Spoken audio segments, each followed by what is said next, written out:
తెలంగాణలోని నాగూర్ కర్నూలు జిల్లాలోని పదర మండలం లోతట్టు ఒక అటవీ ప్రాంతంలో కృష్ణానది తీరంలో ఉన్న గీసగండి చెంచుపెంట అనే గ్రామంలో తొలిసారిగా పోలింగ్ కేంద్రం ఏర్పడింది. సో మన తెలంగాణకు వచ్చేసి తొలిసారిగా పోలింగ్ కేంద్రం ఈ 2024 లోక్సభ ఎన్నికల్లో ఏర్పాటైన కేంద్రం ఎక్కడ అంటే సో అది గీసగండి చెంచుపెంట అనే గ్రామంలో. గీసగండి చెంచుపెంట గ్రామం ఇది ఎక్కడ ఉందంటే నాగూర్ కర్నూలు డిస్టిక్లోని పదర మండలం, లేదా దీన్ని అమరాబాద్ మండలం కూడా అంటాం. సో ఈ మండలంలో సో గీసగండి చెంచుపెంట గ్రామంలో తొలిసారిగా ఈ పోలింగ్ కేంద్రం ఏర్పడింది. అయితే ఈ గ్రామంలో 8 మంది పురుషులు మరియు 15 మంది మహిళలు, మొత్తం 23 మంది ఓటర్లు ఉన్నారు. సో ఈ 23 మంది కూడా ఓటు వేయడం జరిగింది. సో ఇక్కడ స్క్రీన్ పైన కనిపిస్తుంది ప్లాస్టిక్ కవర్తో ఏర్పాటు చేసిన ఒక పోలింగ్ బూత్లో ఓటు వేయడం జరిగింది. ఎక్కడ అంటే గీసగండి చెంచుపెంట. ఇది ఇక్కడ ఒక చెంచు ట్రైబ్స్ గిరిజన తెగ ఉంటుంది. సో చెంచు వాళ్ళు, సో చెంచు ట్రైబ్ వాళ్ళు నివసిస్తారు. వారి ఎందరూ అంటే 23 మెంబర్స్. సో అయితే గతంలో మాత్రం వీరు సో 12 కిలోమీటర్ల దూరంలో ఉన్న మద్దిమడుగు అనే గ్రామానికి సో నల్లమల్ల అడవుల్లో నడుచుకుంటూ వెళ్ళి అక్కడ సో ఓటు వేసేవారు గతంలో. ఎక్కడంటే మద్దిమడుగు గ్రామంలో. సో ఇది మొత్తం కృష్ణానది తీరం దగ్గర ఉంటుంది, నల్లమల్ల ఫారెస్ట్ దగ్గర ఉంటుంది కాబట్టి సో ఈ ఫారెస్ట్లో సో అంత రోడ్ ట్రాన్స్పోర్ట్ అనేది ఉండదు. అక్కడికి వెళ్ళాలి అనుకుంటే ఈ గీసగండి చెంచుపేటకి వెళ్ళాలి అనుకుంటే వీరు కూడా సో ఎలక్షన్ వాళ్ళు ఎవరైతే డ్యూటీ చేసే వాళ్ళు ఉంటారో వాళ్ళు కూడా సో అక్కడికి వెళ్ళాలి అంటే లాంచ్లో వెళ్ళాలి, వాక్ మరియు సో ఇలాంటి సౌకర్యం ఉంటుంది అక్కడ. సో అలాంటి ప్లేస్లో ఒక పోలింగ్ బూత్ ఏర్పరచడం జరిగింది. సో ఎక్కడ అంటే గీసగండి చెంచు. సో ఫస్ట్ టైం ఒక పోలింగ్ కేంద్రాన్ని ఏర్పాటు చేయడం జరిగింది. సో గీసగండి చెంచుపెంట. సో 23 మెంబర్స్ ఓటు వేయడం వల్ల ఇక్కడ 100% పోలింగ్ కూడా జరిగింది. సో ఇది తెలంగాణకు సంబంధించిన కరెంట్ అంశం. సో తెలంగాణలో సో 2024 లోక్సభ ఎన్నికల్లో సో ఫస్ట్ టైం ఒక పోలింగ్ కేంద్రాన్ని ఏర్పాటు అనేది ఎక్కడ జరిగిందంటే సో అది కూడా ఒక గిరిజనుల ఒక గ్రామం. ఎక్కడ అంటే గీసగండి చెంచుపెంట. ఈ గీసగండి చెంచుపెంట అనేది ఏ డిస్టిక్లో ఉందంటే నాగూర్ కర్నూలు జిల్లాలో ఉంది. గర్భస్థ శిశువుకి జీవించే హక్కు, తల్లి గర్భంలో ఉన్న శిశువుకి జీవించే ఒక ప్రాథమిక హక్కు ఉంటుందని సో సుప్రీంకోర్టు స్పష్టం చేయడం జరిగింది. సో అదేంటో మనం చూద్దాం. ఢిల్లీకి చెందిన ఒక మహిళ సో గర్భ విచ్ఛిత్తి అంటే అబార్షన్ కొరకు సో ఢిల్లీ కోర్టుని ఆశ్రయించింది. సో తనకి నీట్ ఎగ్జామ్ ఉందని, దానికి సిద్ధమవుతున్నానని, సో తన కడుపులో పెరుగుతున్న 27 వారాల గర్భ శిశువుకి గర్భ విచ్ఛిత్తి కావాలంటూ హైకోర్టును ఆశ్రయించింది. సో ఇది ఢిల్లీ హైకోర్టు సో దీన్ని నిరాకరించింది. సో దాని కారణంగా సుప్రీంకోర్టులో అప్పీలు దాఖలు చేయడం జరిగింది. సో అక్కడ కూడా సుప్రీంకోర్టు యొక్క ధర్మాసనం ఎవరైతే ఉంటారో justice B.R. Gavai and justice S.V.N. Bhat, అదేవిధంగా జస్టిస్ సందీప్ మెహతా, వీరితో ముగ్గురితో కూడిన ధర్మాసనం కూడా సో 27 వారాల గర్భం అంటే నియర్లీ 7 months బేబీ లోపల ఉంది కాబట్టి సో వాళ్ళకి గర్భ శిశువుకి సో జీవించే ప్రాథమిక హక్కు ఉంటుంది కాబట్టి అని చెప్పి సో సుప్రీంకోర్టు కూడా ఈ అభ్యర్థనను తిరస్కరించింది. సో ఇది 27 వారాల గర్భ విచ్ఛిత్తిని అభ్యర్థనను తిరస్కరిస్తూ సుప్రీంకోర్టు ఇచ్చిన తీర్పు. స్లోవేకియా ప్రధానమంత్రి పైన కాల్పులు జరిగాయి. సో ఈ స్లోవేకియా అనేది యూరోప్లో ఒక కంట్రీ. ఈ స్లోవేకియా ప్రధాని ఎవరు అంటే రాబర్ట్ ఫికో. ఈ రాబర్ట్ ఫికో పైన సో కాల్పులు జరిగాయి. ఈ స్లోవేకియా యొక్క రాజధాని క్యాపిటల్ ఏదంటే బ్రటిస్లావా. ఇక్కడ మన స్క్రీన్ పైన చూస్తున్నాం. స్లోవేకియా అనేది so nearest Austria and Hungary country దగ్గర ఉంది. సో ఈ స్లోవేకియాకి చెందిన ఒక ప్రధానమంత్రి రాబర్ట్ ఫికో పైన సో కాల్పులు జరిగాయి. ఈ ఏదైతే క్యాపిటల్ ఉందో బ్రటిస్లావా, దానికి దాదాపు ఒక 140 కిలోమీటర్ల దూరంలో హన్లోవా అనే పట్టణంలో సో ఇతను ఒక మీటింగ్లో పార్టిసిపేట్ చేశాడు. అతనిపైన ఉద్దేశపూర్వకంగానే కాల్పులు చేయడం జరిగింది. సో ఇక్కడ మనకు కరెంట్ అంశం గుర్తుంచుకోవాల్సింది ఏంటంటే స్లోవేకియా ప్రధాని ఎవరు అంటే రాబర్ట్ ఫికో. సో ఇది ఎక్కడ ఉందంటే యూరోప్ కాంటినెంట్లో ఉంది. సో దీని యొక్క క్యాపిటల్ వచ్చేసి స్లోవేకియా క్యాపిటల్ వచ్చేసి బ్రాటిస్లావా. జన్యు మార్పిడి పంది నుంచి సేకరించిన మూత్రపిండాన్ని అంటే కిడ్నీని పొందిన తొలి వ్యక్తి ఎవరు అంటే రిచర్డ్ రిక్ స్లేమన్. రిచర్డ్ రిక్ స్లీమన్. ఇతనికి 62 ఇయర్స్ ఉంటాయి.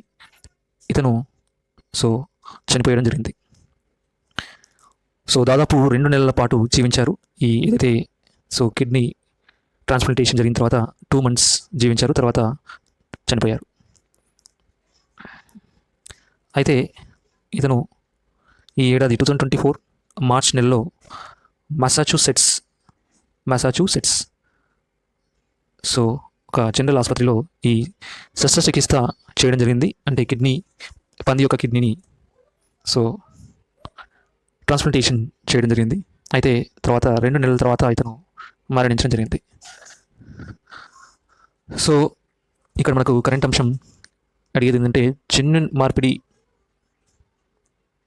జరిగి పంది నుంచి ఓకేనా సేకరించిన కిడ్నీని పొందిన తొలి వ్యక్తి ఎవరు అంటే రిచర్డ్ రిక్ స్లీమన్. సో ఇతను అమెరికాకు చెందిన, యునైటెడ్ స్టేట్స్ చెందిన బోస్టన్ వాసి. అత్యధిక సార్లు ఎవరెస్ట్ని అధిరోహించిన కమీరిటా. ఈ నేపాలీ వ్యక్తి షెర్పా కమీరిటా సో ఏకంగా 29 సార్లు ఎవరెస్ట్ను అధిరోహించడం జరిగింది. సో ఎన్నిసార్లు అంటే సో 29 times ఎవరెస్ట్ని అధిరోహించి గతంలో ఉన్న తన రికార్డును బ్రేక్ చేయడం జరిగింది. ప్రపంచంలోనే వ్యక్తిగతంగా ఎక్కువ సార్లు ఎవరెస్ట్ని అధిరోహించిన వ్యక్తిగా నిలిచారు. ఎవరు అంటే నేపాల్కు చెందిన వ్యక్తి షెర్పా కమీరిటా.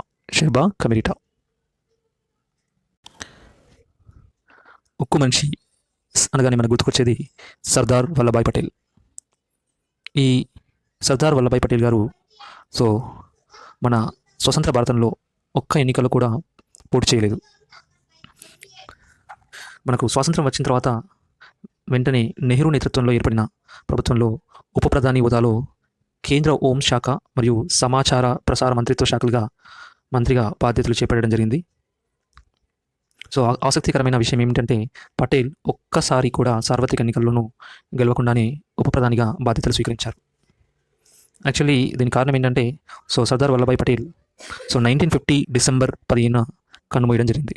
మనకి యాక్చువల్లీ సో మొదటి సార్వత్రిక ఎన్నికలు అనేవి 1951లో జరిగాయి. బట్ తను అంతకంటే ముందే మరణించడం జరిగింది. కాబట్టి సో సార్వత్రిక ఒక్క ఎన్నికల్లోనూ కూడా పోటీ చేయని సో వ్యక్తి ఎవరు అంటే సో మన ఉక్కు మనిషి సర్దార్ వల్లభాయ్ పటేల్. మరియు అదేవిధంగా ఉప ప్రధానిగా అండ్ కేంద్ర హోంశాఖ మరియు సమాచార ప్రసార శాఖ మంత్రిత్వ శాఖ కూడా సో పనిచేయడం జరిగింది. అదేవిధంగా సో సర్దార్ వల్లభాయ్ పటేల్ యొక్క కుమార్తె ఎవరు అంటే మణిబెన్. సో మణిబెన్ మాత్రం 4 సార్లు లోక్సభకు, ఒకసారి రాజ్యసభకు ప్రాతినిధ్యం వహించినప్పటికీ ఒక్కసారి కూడా ఒక మంత్రి క్యాడర్ని పొందలేదు. సో ఇది ఇందులో ఉన్న అంశం. వన్తారా బృందం. ఈ వన్తారా బృందం అనేది రిలయన్స్ అధినేత ముఖేష్ అంబానీ కుమారుడు అనంత్ అంబానీ ఈ వన్తారా కేంద్రాన్ని సో ఏర్పాటు చేయడం జరిగింది. అసలు ఈ వన్తారా కేంద్రం ఏంటంటే, ఇది ఒక జంతు సంరక్షణ కేంద్రం. గుజరాత్లోని జామ్నగర్కు చెందిన ఈ వన్తారా జంతువుల సంరక్షణ కేంద్రం ఏం చేస్తుందంటే, సరౌండింగ్లో ఎక్కడ ఉన్న ఏనుగుల ఏవైతే గాయపడిన ఏనుగులు కానీ సో వాటికి సో ట్రీట్మెంట్ చేస్తుంది. అక్కడికి వెళ్ళి ఆ ఏనుగులకు సంబంధించిన చికిత్సను పూర్తి చేసి వాటికి కావాల్సిన ఫీడింగ్ ఫుడ్ని అందించడం జరుగుతుంది. సో రీసెంట్గా సో త్రిపుర దగ్గర ఒక ఏనుగు గాయపడితే సో దాన్ని సో ఆ సమాచారం ఈమెయిల్ ద్వారా వచ్చిన సమాచారాన్ని ఆధారంగా చేసుకుని అక్కడికి వెళ్ళి సో ట్రీట్మెంట్ చేయడం జరిగింది. సో దీనంతా ఒక మహిళ వీడియో తీసి వైరల్ చేయడం వల్ల ఈ అంశం అనేది వెలుగులోకి రావడం జరిగింది. సో ఈ వన్తారా బృందం అనేది సో ఎవరు ఏర్పాటు చేశారంటే, సో రిలయన్స్ అధినేత ముఖేష్ అంబానీ కుమారుడైన అనంత్ అంబానీ. సో ఈ బృందం పేరు ఏంటంటే వన్తారా. ఈ బృందం వాళ్ళు వెళ్ళి అక్కడ ఏనుగుకి ట్రీట్మెంట్ చేయడం జరుగుతుంది.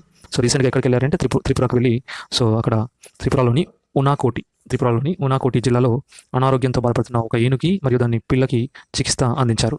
సో ఇది వన్తారా బృందం. ఎక్కడ ఉందంటే గుజరాత్లోని జామ్నగర్కు చెందిన ఈ వన్తారా బృందం. ఏషియాలో అతిపెద్ద విమాన వాహక నౌకను తయారు చేసిన దేశంగా చైనా రికార్డు సృష్టించింది. ఏషియాలోనే అతిపెద్ద విమాన వాహక నౌక తయారు చేసిన దేశంగా చైనా రికార్డు సృష్టించింది. దీని పేరు వచ్చేసి ఫుజియాన్. సో అమెరికా మాత్రమే వాడే కొన్ని రకాల టెక్నాలజీలను చైనా దీనిలో అమర్చింది. దీని పొడవు వచ్చేసి 315 మీటర్స్, బరువు వచ్చేసి 80,000 turns.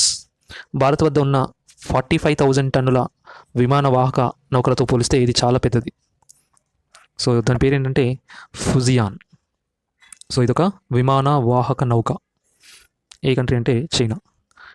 And next one, inter services organisation చట్టం 2024 అనే దాన్ని మే 10th నుంచి అమల్లోకి వచ్చింది. ఏదైతే ISO inter services organisation act 2024 అనేది మే 10th నుంచి అమల్లోకి వచ్చింది. ఈ విషయాన్ని రక్షణ శాఖ వెల్లడించడం జరిగింది. అయితే దీన్ని ఈ బిల్ అనేది 2023 వర్షాకాల సమావేశంలో ఆగస్టు నెలలో లోక్సభ మరియు రాజ్యసభ ఉభయ సభలు కూడా ఆమోదించి రాష్ట్రపతి ఆమోదం పొందడం జరిగింది. ఇప్పుడు దీని యొక్క అమలు మాత్రం మే 10th నుంచి జరిగింది. ఇది ఏదైతే ఇంటర్ సర్వీసెస్ ఆర్గనైజేషన్ ఉంటుందో అంటే ఏంటంటే కమాండ్ యొక్క కంట్రోల్ అండ్ డిసిప్లిన్ గురించి ఉంటుంది.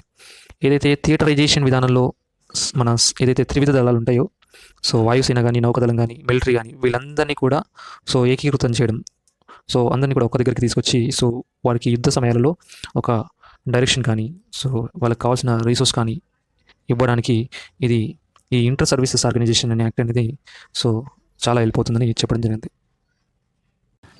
తెలంగాణలో జరిగిన లోక్సభ ఎన్నికల్లో పోలింగ్ యొక్క శాతం వచ్చేసి 64.93% జరిగింది. దీనిని మన తెలంగాణ ఎలక్షన్ కమిషనర్ వికాస్ రాజ్ గారు వెల్లడించడం జరిగింది. అయితే అత్యధికంగా ఎక్కడ జరిగిందంటే భువనగిరిలో జరిగింది అత్యధికంగా. ఎంత అంటే 76.47%. అండ్ అత్యల్పంగా ఎక్కడ అంటే 46.08. మన తెలంగాణలో మొత్తం 17 నియోజకవర్గాల్లో ఎలక్షన్ జరిగింది. అందులో భాగంగా అత్యధికంగా పోలింగ్ ఎక్కడ జరిగిందంటే Bhuvanagiri. And next second place వచ్చేసి హైదరాబాద్. ఎంత అంటే 46.08.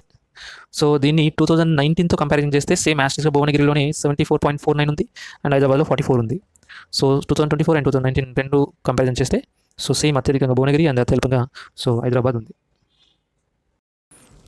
Chabahar port. ఈ చాబహార్ పోర్ట్ అనేది ఎక్కడ ఉందంటే ఇరాన్లో ఉంది. అయితే రీసెంట్గా ఇరాన్ ఇజ్రాయెల్ మధ్య చిన్నపాటి ఘర్షణ నడుస్తుంది. దాని కారణంగా అమెరికా ఇజ్రాయెల్కి సపోర్ట్ చేస్తూ ఇరాన్ మరియు ఇజ్రాయెల్ పైన దాడి చేయొద్దంటూ వాణిజ్య ఒప్పందాలపైన ఒక ఆంక్షలు విధించింది. దానికి సంబంధించిన అమెరికాకు సంబంధించిన విదేశాంగ ప్రతినిధి వేదాంత్ పటేల్ రీసెంట్గా కొన్ని వ్యాఖ్యలు చేయడం జరిగింది. అదేంటంటే ఏవైతే ఇరాన్తో వాణిజ్య ఒప్పందాలు చేసుకుంటాయో ఆ ఆదేశాలపైన కూడా ఆంక్షల ముప్పు ఉంటుందని చెప్పడం జరిగింది. ఈ క్రమంలో మన ఇండియా ఆల్రెడీ చాబహార్ పోర్ట్కి సంబంధించిన డెవలప్మెంట్ కార్యక్రమాలు చేస్తుంది. ఇది ఏదైతే ఈ ఆంక్షల వల్ల ఇంకా లేట్ అవుతుంది. ఈ విధంగా అమెరికా విదేశాంగ మంత్రి వ్యాఖ్యానించడం వల్ల మన దేశం యొక్క విదేశీ వ్యవహారాల మంత్రి ఎస్ జయశంకర్ గారు చాబహార్ పోర్ట్ ఒప్పందంతో మొత్తం ప్రాంతానికి మేలు జరుగుతుందని, దీన్ని సంకుచిత దృష్టితో చూడకూడదని జయశంకర్ గారు ఇతో పలకడం జరిగింది. ఇది కరెంట్ అంశం. ఇక్కడ మనం గుర్తుంచుకోవాల్సింది ఏంటంటే చాబహార్ పోర్ట్ అనేది ఎక్కడ ఉందంటే ఇరాన్లో ఉంది. ఇక్కడ ఇరాన్తో వాణిజ్య సంబంధాలు ఏవైతే తీసుకుంటారో ఆ దేశాలపైన కూడా ఆంక్షలు విధిస్తారని అమెరికా వెల్లడించింది. దానికి ప్రతిస్పందనగా భారత్ ఇలా వ్యాఖ్యానించడం జరిగింది. గేట్స్ ఫౌండేషన్ అంటే బిల్ గేట్స్ ఫౌండేషన్ నుంచి వైదొలిగిన మెలిందా. ప్రపంచ ప్రసిద్ధి చెందిన bill and Melinda gates foundation co chair పదవికి మెలిందా ఫ్రెంచ్ గ్రేట్స్ రాజీనామా చేయడం జరిగింది. బిల్ గేట్స్ యొక్క భార్య ఎవరు అంటే మాజీ భార్య మెలిందా. వీరు 2021లో బిల్ గేట్స్తో విడాకులు తీసుకోవడం జరిగింది. ఈమె ప్రపంచంలోనే ఒక అతిపెద్ద సేవా సంస్థ. అదేంటంటే bill and Melinda gates foundation. దీనికి తను చైర్పర్సన్గా ఉండేవారు. అయితే ఎప్పుడైతే 2021లో డైవర్స్ జరిగాయో తర్వాత ఇప్పుడు తను ఫౌండేషన్ నుంచి ఆ పదవి నుంచి తప్పుకోవడం జరిగింది. సో ఎవరు అంటే మెలిందా. ఎవరు తను అంటే బిల్గేట్స్. సో బిల్గేట్స్ యొక్క మాజీ భార్య ఎవరంటే మెలిందా. నార్త్ కొరియా అనగానే మనకు గుర్తుకొచ్చేసి అక్కడ అధ్యక్షుడు కిమ్ జాంగ్ ఉన్. ఈ కిమ్ జాంగ్ ఉన్ సో ఇప్పుడు రీసెంట్గా ఒక నిషేధాన్ని తీసుకొచ్చారు. అదేంటంటే రెడ్ కలర్ లిప్స్టిక్ని వాడద్దు అని ఒక నిషేధాన్ని తీసుకురావడం జరిగింది. సో యాక్చువల్లీ నార్త్ కొరియాలో ఈ మేకప్ ఏదైతే ఉంటుందో మేకప్ పై ఆల్రెడీ నిషేధం ఉంది. ఇంకా అందులో భాగంగా ఈ రెడ్ కలర్ లిప్స్టిక్ కూడా వాడొద్దని.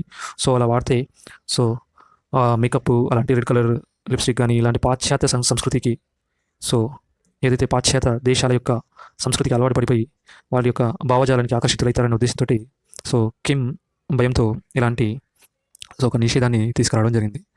సో ఎక్కడ అంటే నార్త్ కొరియా అధ్యక్షుడు ఎవరు అంటే కిమ్ జాంగ్ ఉన్.